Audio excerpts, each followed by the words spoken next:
life arising when your consciousness is out of resonance. When you're out of your natural state, which is a state of grace, that's when conflict arises. And that is then how the ego thrives. And so what happens then is we get locked into what the Hindu philosopher Krishnamurti has dubbed this sort of cycle of action and reaction.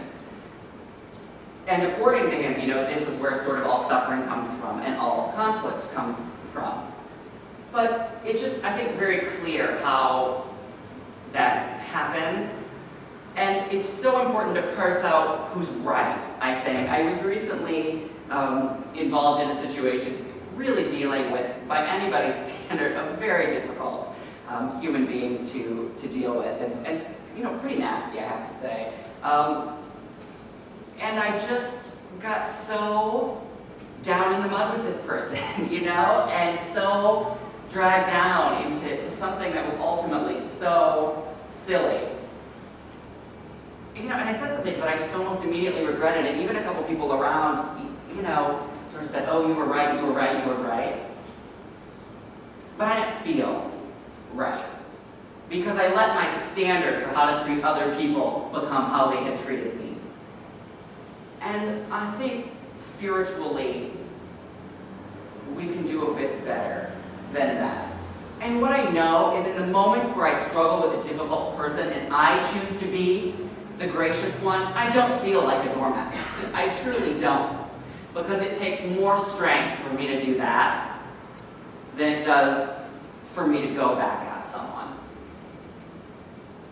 So that's metaphysically what's happening in your spirit when you go from your balanced self to your crazy self. It's that we are losing sight of our connectedness. We're losing sight of our connectivity. So with that in mind, how do we then, thinking about spirituality in an everyday context, how do we start to really kind of live all of these things that we know to be true? And I might just mention, you don't do these things out of some sense of dogma. You don't do them out of some, self-aggrandized moral reason. You do them out of self-interest. You do them because you will have more friends. You will be more supported in your own spiritual journey. It's self-interested. I mean, being forgiving is self-interested. Being loving is self-interested. It attracts people to you. It makes you happier. It gets rid of all this situational anxiety that you have. So, what are the ways that we actually start to live this? What are the ways that we actually start to apply this? And I thought about this so much because, when planning my wedding, I would get in these situations where I knew I wasn't making the right choice. And afterwards I was regretted, but I just found it hard to stop myself from repeating the same patterns. I think patterns are a powerful thing spiritually. The same things that keep repeating in your life do so for a reason. They can be good or bad. We tend to notice the negative things that keep repeating in our life. And many times we have very, very positive things that occur in our life that we should be very grateful for. So I think patterns can teach us a lot. What is the thing that keeps coming up? Why does it keep coming up? And more importantly, why do I keep being the same person every time it comes up? Why do I keep acting like I have no other choices when the same situation happens? So the first thing I think that's really important in terms of how do we start to apply spirituality in a very practical way, in an everyday way, it's to redefine the way that we view success and failure. It's to change our views on success and failure. Because spiritually, you don't fall short. You don't fall short of God. I can't even conceive of that. Spiritually, you already are perfect. That's why the spiritual path, it's not a learning process, it's a remembering process. It's an unlearning all of these things that you have come to believe, all these lies, all these falsehoods that you've come to accept about yourself for whatever reason. And success and failure have every everything to do with how we judge our life. They have everything to do with how we experience the world on a daily basis. They have everything to do how we view ourselves and others. And yet, success and failure are just human ideas. They're just based mostly on our expectation of what we think should happen. We just tend to characterize success as, that which I wanted to happen. And we just tend to characterize failure as that which I didn't want to happen. So, the first way that we start to redefine success and failure is we stop seeing all of these little frustrations that we're experiencing in our lives as failures, and we start seeing them as opportunities to practice and to put into practice all of these concepts. You want to know a really good way to see how well you're applying your spiritual knowledge? Drive in traffic. I think it's such a good laboratory because you literally have no control over what anyone else is doing or over what anyone else does. And yet we waste so much energy, getting mad at this person 5 lanes over from us, they'll hear us, and use that as an opportunity to be at peace. Use that as an opportunity to reflect. It's like people say, I don't have any time to do daily affirmations. Yes, you do. And so, and I think what's interesting is sometimes we do so well, we're so good at handling a crisis in our life, we're so good when the bad things come knocking, the really, really great things, but then it's like the woman at the DMV irritates us and ruins our whole day, or our cashier at Target isn't as friendly as we think they should be, and it ruins our whole day. It's stunning.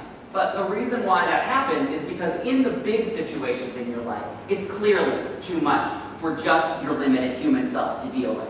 So you are forced, in a matter of speaking, into surrender in these moments where we deal with a death, or where we deal with tragic news, or where we deal with a global crisis, or where we deal with a terminal diagnosis. We know it's too big just for us. That's why so many of us end up at spirituality in some of our darkest moments. Because we know we need something else. Because we know there has to be another way of doing things. But your life is better if you can apply that sense of surrender to all of these daily things as well. This doesn't mean cede your own power.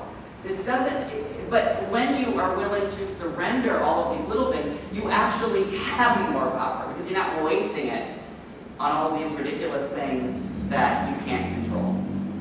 So spiritually, begin to see every success as an opportunity for gratitude, as an opportunity to reflect on the joy of the human experience, and start to see every failure as a moment to realize that even in our darkest moments, we're in the arms of grace. Even in our darkest moments, the universe is still conspiring to make things different for us, to make things better for us. So start seeing every obstacle as a potential opportunity to discover something about yourself. This doesn't mean it's enjoyable all the time. To discover something about yourself, to gain a new insight about yourself, to view a situation in a different light. Because ultimately, every situation in our lives is either obstacle or opportunity, depending on who we decide to be in relationship to that situation.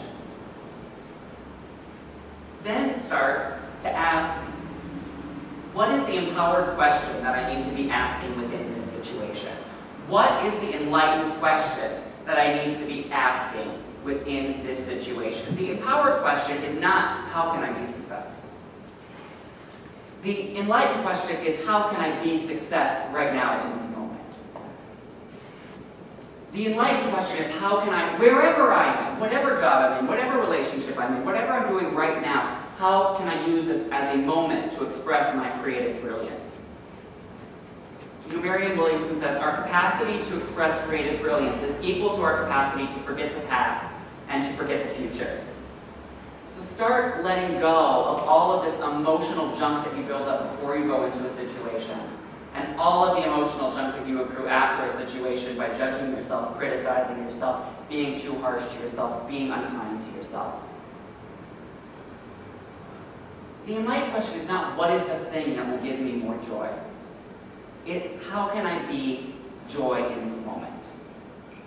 And I believe that if we are willing to be honest with ourselves, in 99% of situations, I know this at least in my own experience, I know what I have to do if I really want to be happy. I know the thing that will make me joyful. I know the action or the thought or the thing that I can say that will be the right thing in that situation to give me peace. I know the right boundary to set.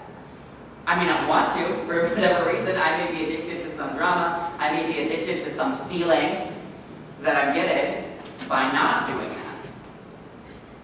But that's not the same as not knowing what the right choice is. So start by redefining success and failure, but also be honest with yourself about what you actually could do, the choice that you could make.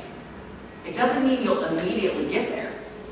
But if you can hold that, at least in your intellectual mind, if you can hold that conviction of knowing what you should do, of knowing the right thing, or of knowing I don't know what to do, which can be just as empowering as knowing an answer, then eventually that will penetrate the level of feeling.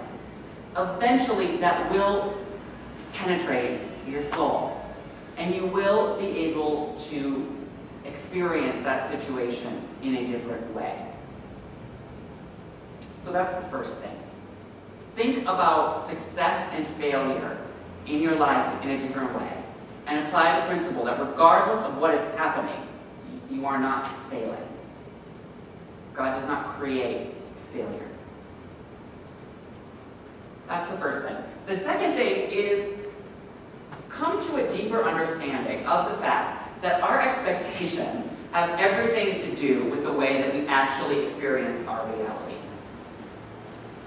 So many times I realize that I'm upset not because a situation was objectively good or bad, not because a situation was objectively right or wrong, but because I had some expectation about how that situation should be, and that expectation was not met. Another version of this is like judging an experience before you have it. I know they won't like me. I know they won't accept me. Well, I'm not going to have a good time. Well, I know this isn't the job for me. And then you're like so surprised when the situation goes exactly according to that. So our expectations are very, very powerful, but this is not a disempowerment, because just as you can expect the worst, you could expect a miracle. You could expect that the best thing would happen in a situation. I was just reading yesterday a study that was done at Baylor University, and what they did was they took a group of school-age children and they gave the children an IQ test, and they measured all of their IQs. And then they came back a semester later, and the same crop of children, they identified 20 students, and they said to the teacher, and they said to the other peers, and they said to these students, you are special, you are talented, you are the potentially genius-level students. Now, in all actuality, they were just chosen by a random sample. There's nothing particularly extraordinary about these children. And they gave them then another IQ test. And what they found was that 47% of the children who had been told that they were special, who had been told that they were gifted, were able to raise their IQ by 19 or more points. Whereas only 19% of children who did not do that were able to raise their IQ by that amount. Think about that. You're twice as likely to succeed if you expect it. That's stunning. Think about the implications that has for your own life. Think about the implications that has for our world in terms of expecting peace, in terms of expecting to live in a world without violence, in terms of expecting to live in a world in which the economy works for people. That's stunning. So that's the power of your own thoughts, that's the power of your own experience, which I think most of us know on a subjective level. But now that modern science is once again proving that the content of our thoughts and emotions has an incredible power to affect the world that we live in. I think that when you begin to expect that the best thing will happen, it doesn't mean that nothing bad will happen. Your free will doesn't lie in absolutely determining the future you want.